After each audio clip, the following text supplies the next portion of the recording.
nacionalidade brasileira na primeira fase da guerra. Desde 1339, início do conflito, o Brasil assumiu uma posição neutra na Segunda Guerra Mundial. O presidente do Brasil na época era Getúlio Vargas. Ataques nazistas e entrada do Brasil na Segunda Guerra Mundial, porém, essa posição de neutralidade acabou em 1942, quando algumas embarcações brasileiras foram atingidas e afundadas por submarinos alemães no Oceano Atlântico.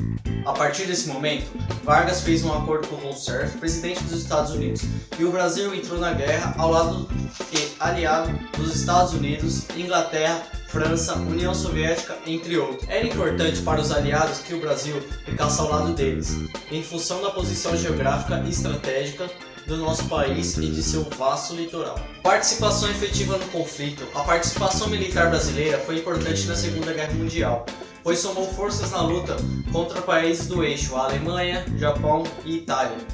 O Brasil enviou para a Itália, ocupada pelas forças nazistas, em julho de 1944, 25 mil militares da FEB, Força Expedicionária Brasileira, 42 pilotos e 400 homens de apoio da FAB, Força Aérea Brasileira. As dificuldades foram muitas, pois o clima era muito frio na região dos Montes Apeninos, além de que os soldados brasileiros não eram acostumados com o relevo montanhoso. Os militares brasileiros da FEB conseguiram, ao lado dos soldados aliados, importantes vitórias.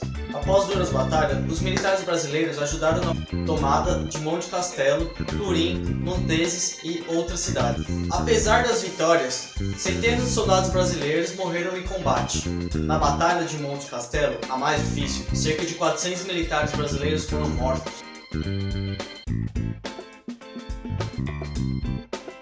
Para mim, outras formas de participação, além de enviar tropas para as áreas de combates na Itália, o Brasil participou de outras formas importantes.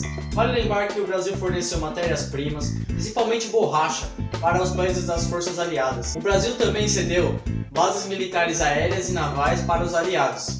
A principal foi a base militar da cidade de Natal, Rio Grande do Norte, que serviu de local de abastecimento para aviões dos Estados Unidos. Foi importante também a participação da Marinha Brasileira, que realizou patrulhamento e a proteção no litoral brasileiro. Uma das curiosidades foi que durante a Segunda Guerra Mundial, as batalhas que os brasileiros participaram, cerca de 10 mil alemães se renderam aos soldados brasileiros. Legal. E por hoje é só. O presidente do Brasil na época era Getúlio Vargas.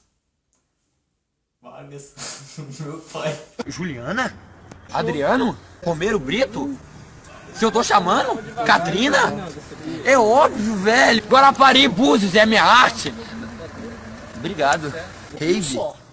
Rave? Felipe. Felipe de quê? Smith. Smith de quê? Vê lá. Vamos.